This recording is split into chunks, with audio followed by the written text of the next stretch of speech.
إن الحمد لله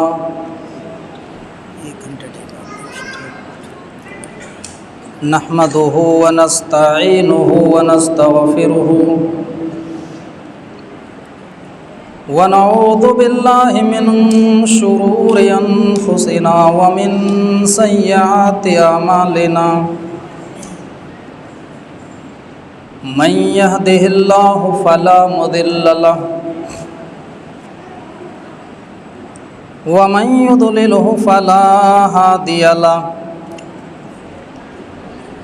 وأشهد أن لا إله إلا الله وحده لا شريك له وأشهد أن محمدًا عبده ورسوله أما بعد فإن خير الحديث كتاب الله وخير الهدي هدي محمد صلى الله عليه وسلم وشر الأمور محدثاتها وكل محدثة بدعة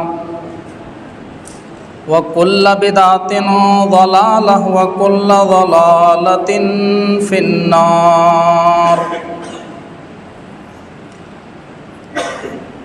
فأعوذ بالله من الشيطان الرجيم بسم الله الرحمن الرحيم أحسب الناس أن يتركوا أن يقولوا آمنا وهم لا يفتنون وَلَقَدْ فَتَنَّا الَّذِينَ مِنْ قَبْلِهِمْ فَلَيَعْلَمَنَّ اللَّهُ الَّذِينَ صَدَقُوا وَلَيَعْلَمَنَّ الْكَاذِبِينَ وقال النبي صلى الله عليه وسلم بادروا بالأعمال فتنا كقطع الليل المظلم يصبح الرجل مؤمنا ويمسي كافرا أو يمسي مؤمنا ويصبح كافرا يبيع دينه بعرض من الدنيا رواه مسلم رب اشرح لي صدري ويسر لي أمري واحلل عقدة من لساني يفقهوا قولي اللهم رب زدني علما آمین۔ اسٹیج پر جلوہ فروز معزز علماء کرام، قرب و جوار سے تشریف لائے ہوئے معزز سامعین حضرات، پردہ نشی پیاری ماں اور بہنوں، ہر قسم کی تعریف و توصیف اس اللہ رب العالمین کے لیے لائق و سزاوار ہے جس نے ہم اور آپ کو اس پوتر مہینے کے اندر اور اس مسجد کے اندر کتاب و سنت کی باتوں کو سننے کے لیے جمع ہونے کا موقع عنایت کیا۔ ہم اللہ سے دعا کرتے ہیں کہ بار الہ اس مجلس میں جتنی بھی باتیں کتاب و سنت کی روشنی میں بیان کی جائیں، تمام باتوں کو سمجھنے کے ساتھ ساتھ اس پر عمل پیرا ہونے کی توفیق عطا فرمائے، آمین۔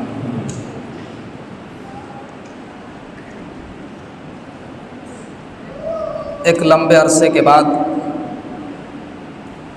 ہم آپ کے بیچ میں روبرو ہوئے ہیں۔ ہمارے دائیں بائیں دونوں طرف استاذ محترم تشریف فرما ہیں۔ یہ دھورا ٹانڈا جہاں پر ہم نے اپنی زندگی کی 2 سال ہم نے یہاں صرف کیا اور یہاں پر ہم نے جامعہ محمدیہ سے تعلیم حاصل کیا ہے۔ محمدیہ کے سابق شیخ الجامعہ شیخ عبدالحلیم سلفی حفظہ اللہ نے ہم سے رابطہ کیا، ہمارے پاس فون کیا اور ہم نے ہاں بھرا، کیونکہ ہم یہاں سے پڑھ کر کے نکلے ہیں۔ تو آج آپ کے بیچ میں ہم حاضر ہوئے ہیں اپنی زبان سے کچھ قرآن و حدیث کی روشنی میں تقریر پیش کرنے کے لیے۔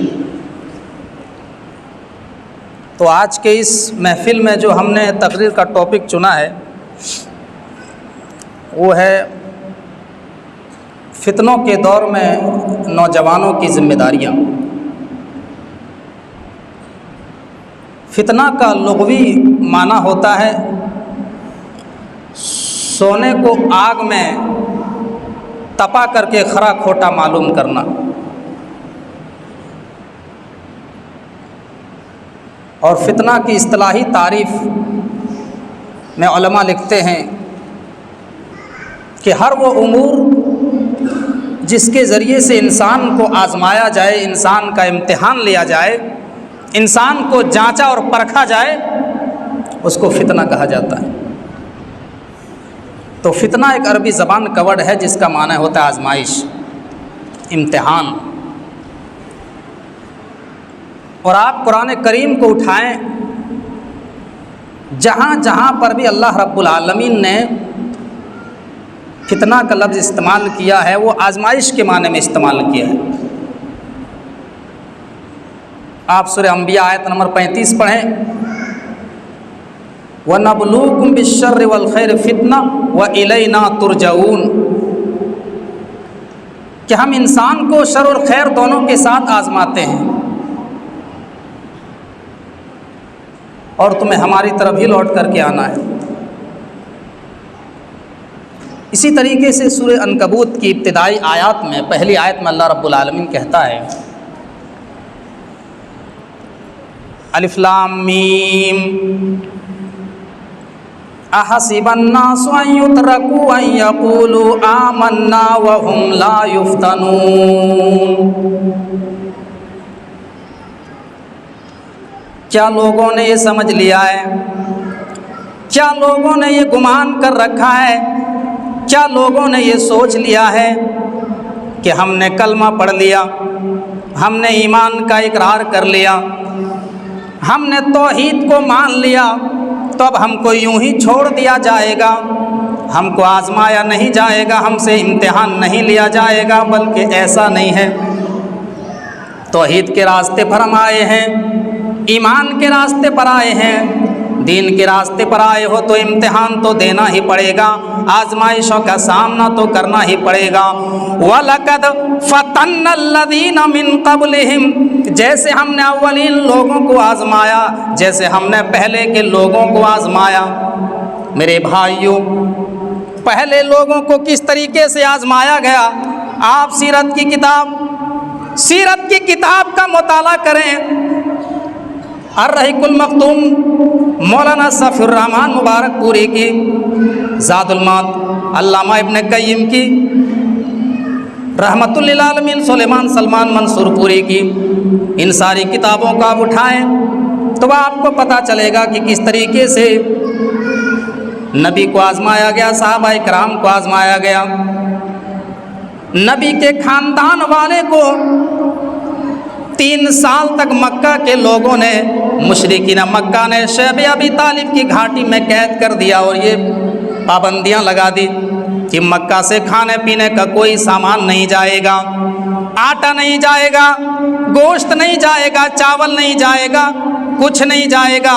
3 سال تک صحابہ کرام درخت کی پتیاں چبا چبا کر کے، چمڑے کے موجے پانی میں بھگو کر کے، اس کو چوس کر کے 3 سال تک شیب ابی طالب کی گھاٹی میں زندگی گزاری۔ وَلَقَدْ فَتَنَّ الَّذِينَ مِن قَبْلِهِمْ، جیسے ہم نے اولین لوگوں کو آزمایا۔ میرے بھائیوں، اللہ رب العالمین کا بہت بڑا احسان ہے، شکر ہے کہ آج اللہ نے ہمیں زندگی گزارنے کے لیے اتنے وسائل رکھے ہیں، کھانے پینے کے اتنے ذرائع ہمارے پاس موجود ہیں۔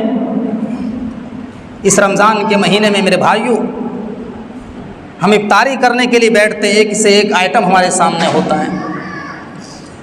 آج کے اس ترقی یافتہ دور میں کھانے پینے کے اتنے ذرائع ہیں، اتنے وسائل ہیں جو نبیوں کے دور میں نہیں تھے، جو صحابہ اکرام کے دور میں نہیں تھے۔ میرے بھائیوں فاقہ کسی کی زندگی لوگ کاٹتے تھے۔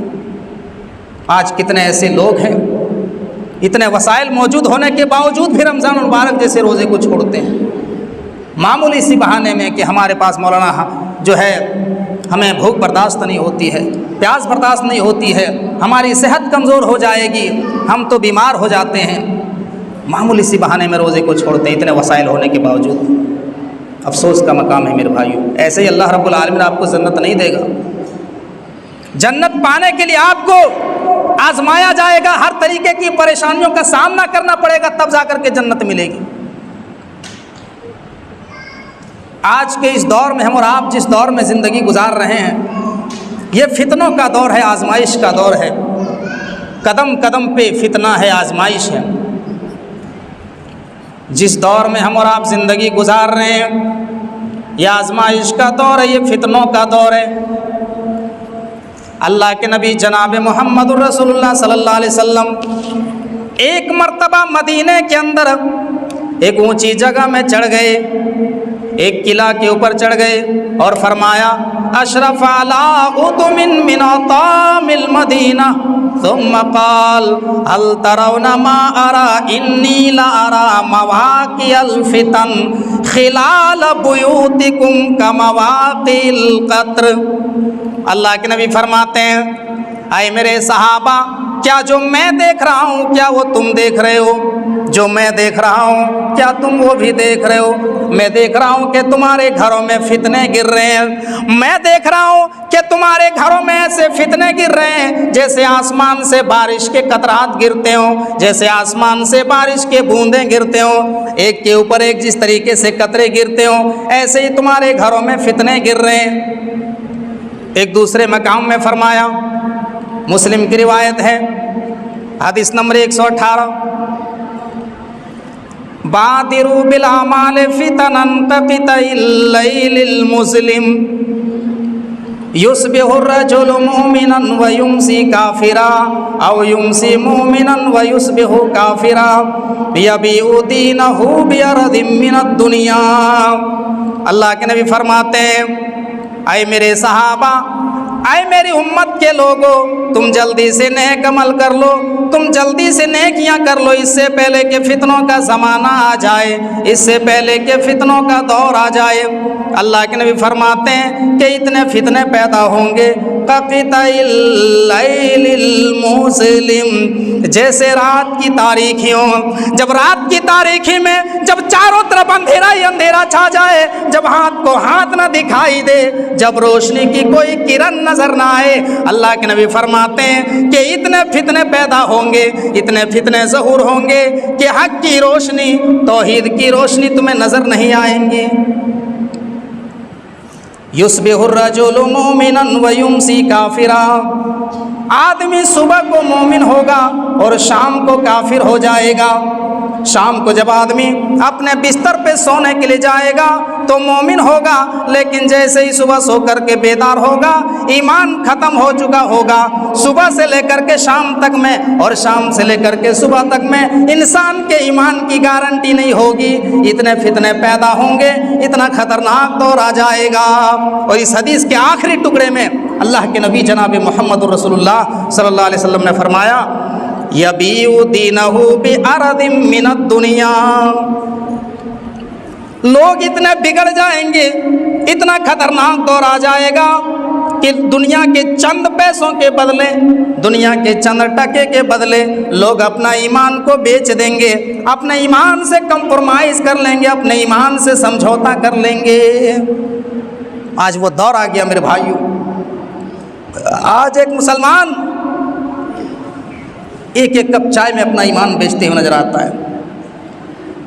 آپ صاحب کچہریوں میں چلے جائیں، آپ کورٹ میں چلے جائیں،